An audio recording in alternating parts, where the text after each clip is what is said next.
and welcome to Drill's Bits. I'm Drill, and this is the sexiest man in the business, Sexy Kev. How are you, Kev? I'm alright, I'm good. What have you been up to? Not a whole lot. I just had a massive roast dinner a few hours ago. Well, not about 2 hours ago, so still waiting for it to go down before my match. How do you have still though? Ish. A little bit there. A little bit there, kind of. I did a powerlifting competition, so I've been eating what I want since in prep for that powerlifting competition. So my abs are kind of gone at the moment. So we've been friends for a long time. Yeah. We've started training more or less around the same time. Yeah. Our careers are not exactly gone the same way. We're mostly on different shows. Yeah, we are, yeah. But how's that going for you? Yeah, it's going good, it's going good. I think just, and I'm branching out as well, different training schools as well, just to pick up new stuff. Yeah, it's going, well, I'm enjoying it, it's going really good. Won any titles yet? I've won the Alpha Omega tag team titles, the first tag team champions. I've also won the RWA tag team titles as well in the past.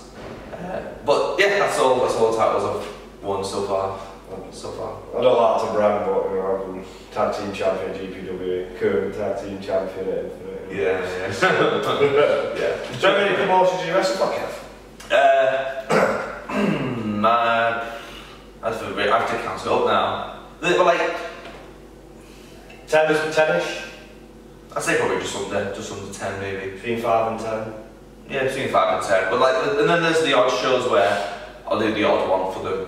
So there's ones that I do regular, yeah, and there's the ones I do the odd show every so often. Cool. Yeah. It's going good. It's going alright. How's Kev doing on the shows? Sexy Kev. Yeah. Sometimes I come on. I might debut as a heel, but then. And then eventually, I think people just love the whole stripper gimmick because after a while they start cheering me. Everyone loves a stripper. Everyone loves a stripper. Especially with a physique like you. But yeah, so like kind of eventually by default I become a face. Yeah. So I find that most places I'll end up being a face so at some point anyway. But yeah, it's going really good. I get good. I feel I get a good reaction from the crowd, which is what I'm happy about. If I get a good reaction from the crowd, I feel I'm doing my job. That's what it's all about, isn't it? Yeah. So what does Sexy Kev do outside of wrestling? I love grappling. I love jiu-jitsu and catch wrestling, basically like submission wrestling. Yeah. I love it, and I'm picking up new skills now that I'm hoping to start and incorporate it into my, into the ring, into the pro wrestling ring. So I love doing that, and then Thai boxing as well, because I came from a bit more of a, the bodybuilding, but I came from a bit more of a martial arts background as well, before I got into wrestling, so I've still got that part of me anyway. And I've done I did a bodybuilding competition last year, and this year I've done a powerlifting competition, so the way I see it is, like, the world's your oyster. Just, Joey, while I'm still young, go for it. How did the bodybuilding competition go? Yeah, well, I would say it's the hardest thing I've ever done in my life. I think like that. I think the preparation for it, because you're dropping your body. Obviously, as you know, you're dropping your body fat really low. Yeah. To the point where like if I'm dropping carbs and like your testosterone starts dropping and you feel like shit all the time. So your sex drive has gone out the window. I hate everyone. I don't want to. You know, it's kind of the point. Don't talk to me. I don't want to know. I don't want to know. Your brain, it's your primary energy source, carbs. So when you start to clean yourself of carbs, like your brain doesn't even function properly. So I'm self-employed, and I was getting my clients' names mixed up and things. I couldn't think straight. There was one night I didn't feel safe driving because I just couldn't think straight. It's like you're knackered all the time. So I would say it's probably one of the worst months of my life. But when you look at the photos afterwards, it's like, you look amazing. Yeah, I was like, wow. But then I did say to myself, I might do another one, but looking at it now, I'm like, no. I can't really, no, I couldn't. I think I'm done with that. Cool. So you moved into powerlifting. Yes. What's the difference you've noticed? It's a lot easier, like a hell of a lot easier. I think with the powerlifting, you just eat loads of food and lift heavy shit, and then you just grow. Whereas the bodybuilding, it takes over your entire life. Yeah. Diet, it affects you mentally and everything. It took over my entire life. You know, training twice a day and all that was, yeah. So the powerlifting was just deadlift, bench press, squat, and just lift really heavy with them. And then eat loads of food, and that was it. So it was a hell of a lot easier, and there's a lot more enjoyable as well. Come show day, yeah, I was nervous, but it wasn't anything like the bodybuilding. The bodybuilding, you get up next morning and you're worrying like a water intake and how I was looking and sodium and you know, are my muscles pumped enough? Are they too deflated? Are they like this? And you worry about this for about literally a month, 4 weeks. Well, I mean, the prep is longer than that, but a month out, you start going, oh my god, I've got 4 weeks to go and I've still got, you know, I'm not as defined as I want to be. Yeah, but the powerlifting was a lot more enjoyable. So I could easily do, you know, another powerlifting competition even throughout the year, and I wouldn't really have to prep because I lift heavy all the time anyway.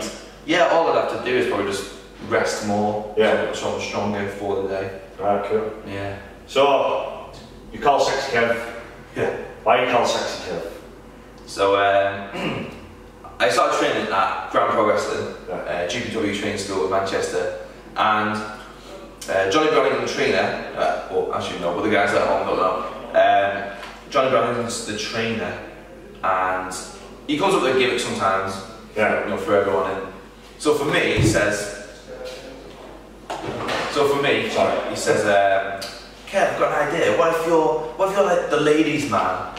And I was like a James Bond kind of thing. And I was like, alright, yeah, okay, that's cool. So I went on that week and I watched like loads of chick flicks and all that to get an idea. Yeah. Kind of think of like character ideas. And then the next week I was getting in the ring, and he just calls me Sexy Kev. You know, get in the ring, and everyone kind of went Sexy Kev. That was the first time he ever called me that, and that was like my nickname from then on. And it got to the point where it went from ladies' man to like people in training going like, you lot going, Kev, do this, Kev, and Kev, do this, and do all this. Shut your arms, Kev. Yeah. And it just, ladies' man characters evolved into just a stripper, just very sexualised character. Well, from the time I've known her, I've always known he's a confident guy. It's not always been that way, has it, Kev? No, you didn't have a lot of self-esteem before you joined wrestling? No, I used to be a shy guy. I used to eat like even around ladies as well. I used to be a shy guy. Yeah, I think one thing about wrestling is that you can probably find yourself as well. It proper brings you out of your comfort zone. It's not hard in wrestling. No, it's literally in tiny little chunks, you know. There's no hiding. Yeah, so no, wrestling stuff really helps bring out the character more. Cool. Have you got any funny stories? Or just one? Oh, you know which one I'm thinking of, don't you? I don't know, I've got a... Are you like to talk about that? That the stripper? My missus and... I'll tell it anyway. My missus doesn't appreciate it, but this is before I met her anyway. I was in there, so me and my mates, we said like, let's go to a strip club. Yeah. You know, first time, you know, us lads, we all hit Liverpool, we were all saying, let's go see some strippers, yeah! So we go to the strip club. First time I've ever been in a strip club ever. And they've got one of the girls comes to me and says, do you want a private lap dance?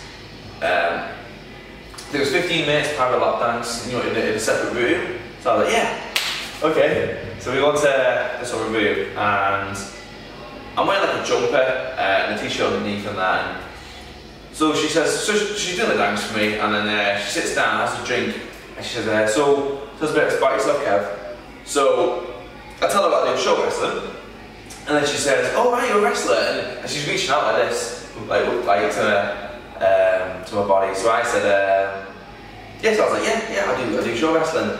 So then she says to me, "Okay, well, I want to see." I was like, "Okay." So I took my jumper off. I still have a t-shirt on, and she says, "No, go on, take it off. Take it all off." So I was like, "Okay." So I took my t-shirt off. So I'm now like stood there topless in front of the stripper in the private booth, and she goes, she says to me, "I think you should dance for me." And I was like, "Ha ha ha, they're funny." But she wasn't laughing, and then I was like, it was really awkward. So pretty much I gave her. I had paid her for a lap dance because I ended up giving her a lap dance. She cut it short anyway. She got screwed, didn't she? Yeah, well basically what happened was she put her hand on the chest. So I was like, okay. So I started playing with it a little bit. And then she says, "No, we can't do this anymore. You'll get chucked out and I'll get sacked and all this." And then I was like, "Can I get the t-shirt back on?" And then quick. Yeah. And then I came back and we actually missed the train. Me and the lads, when I came back, the lads were like, my mate said to me, "How did it go?" I said, "I ended up stripping for her." And he was like, "What?" We missed the train because of that. Did you strip for her? Yeah. What a night. I didn't get the full 15 minutes though. Bitch. That's what you get for being on Liverpool. You're all robbing bastards. Right. What's your favourite venue you've worked in? I think the coolest one is Morecambe Winter Gardens. It's a big old Victorian fair. When you go in and you can tell it's just really old. It's like, wow, proper old fair. Plenty of noise. Yeah, like it's more like the surroundings, especially when you see the photos back and all that. Yeah. It just looks really cool. Proper old Victorian fair. I can't explain it. You'd have to Google it. Yeah. Morecambe Winter Gardens. Alright. Oh shit. If you could face any British wrestler, who would it be? From past or present? It's a good one. I think there'll be some. I love the Blood Sport era. I love, like just working, going back to just wrestling, back to wrestling. So, someone from that era, I think there's so much stuff I can learn as well. I see it as when you face someone, there's something you can learn from them. So facing someone more experienced. Hence why I always like to work with someone more experienced. Like what can you learn from them? So I think like working with let's say like Johnny Saint or Rollerball Rocco or something like that. That'd be pretty cool. Who would your ideal match be if you could pick anybody? Who would you love to wrestle? I'd like to wrestle Zack Sabre Jr. Yeah, but only because he has this specific style. It's like legit style. Yeah. So like it's like Japanese style. He's like strong style, but he does like jiu-jitsu. I can see when I watch it like jiu-jitsu and all that in there. And I'm a fan of all that. So if I could just kind of alter my style a bit to bring in my jiu-jitsu and catch wrestling, I think it'll be, I find it really fun. I find it really fun doing it. Who would be your ultimate tag team partner? Drill. Yes! Not really. I don't know. I don't really thought about tag team wrestling. Yeah. No, But you always want a guy to back you up in your car, don't you? Yeah. Who would you like to be anybody?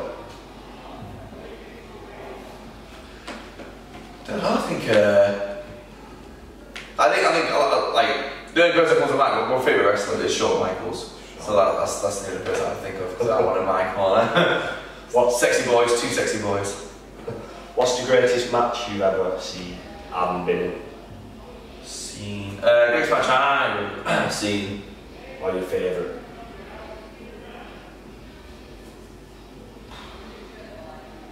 That's a hard question. I love the reaction that a crowd will give to the noise that they'll give. So let's say like I wouldn't say it's the greatest, like not my favourite match, but you know the noise reaction that The Rock and Hogan got, and the place was just going like Hogan would lock up and he'd push him. The Rock would take a few bumps, and then that shot there, and the crowds are going nuts behind him. I think that's awesome, man. The noise from that. As for actual matches, I don't know. I don't really know if I have a specific favourite match. I love the strong style as well. Even though sometimes there's little things that kind of may not make complete sense. You know, get dunked on your head and then get back up again and stuff like that. But I love the strong style as well. I couldn't really say a proper favourite match. Whereas my favourite match that I've ever been in, I think it happened recently. Like for example, here in Warrington, I was facing Don Micho, and we got a crowd. I like it because it was just so organic, the crowd work. So for example, before we lock up, I say, "Come on, baby cakes," and then Don Micho says, "Do I look like a cake?" And then the crowd went, "Yeah!" and then someone shouted like, "Cupcake!" And then so I thought, right, I went to everyone in the crowd, "What kind of cake is he? What kind of cake is he?" And everyone's going like, "Chocolate cake, strawberry cake, this cake, that cake," until one girl says, "Carrot cake." I went, yeah, that's got pretty bright. The crowd was like, "Wah!" And that was it. Then we got a carrot cake chant going throughout the match. So stuff like that, I think, for me that was just so fun. That was a lot of fun, that. So I really enjoyed that match. Cool. Yeah. Alright, last question. What advice would you give to someone who starts out wrestling? What do you feel is the best? I would say have a plan. Know where you're going. And every year, have your target of what you want to achieve. So, for example, at the beginning of every year, I say, like, this year I want to do this. So when I started wrestling, in fact, I started gym training. Get yourself in the gym. You need to be able to form, look the part, and all that. So that's part of your plan. Find a good training school as well. And just open your ears to all the advice that your peers can give. Because that's the only thing that I've learned is everyone you work with is going to give you some good advice. Whether you take it or leave it, but listen to all the advice that's given and like. I missed a question out for you. Yeah, okay. It's not important, really. Where do you see yourself in 5 years time? Or in the next couple of years, shall I say? And where do you hope to be? I hope to be quite a popular name in the British scene. Yeah. That's my long-term goal. Yeah. I mean, if I can make a full-time, income out of it, then yeah, obviously yeah. Well, I like to be at the point where I'm, very recognised, respected talent in Britain. That's my. In 5 years' time, I'd like to be at that point. Cool. Most important question: how sexy between 1 and 10 is sex curve?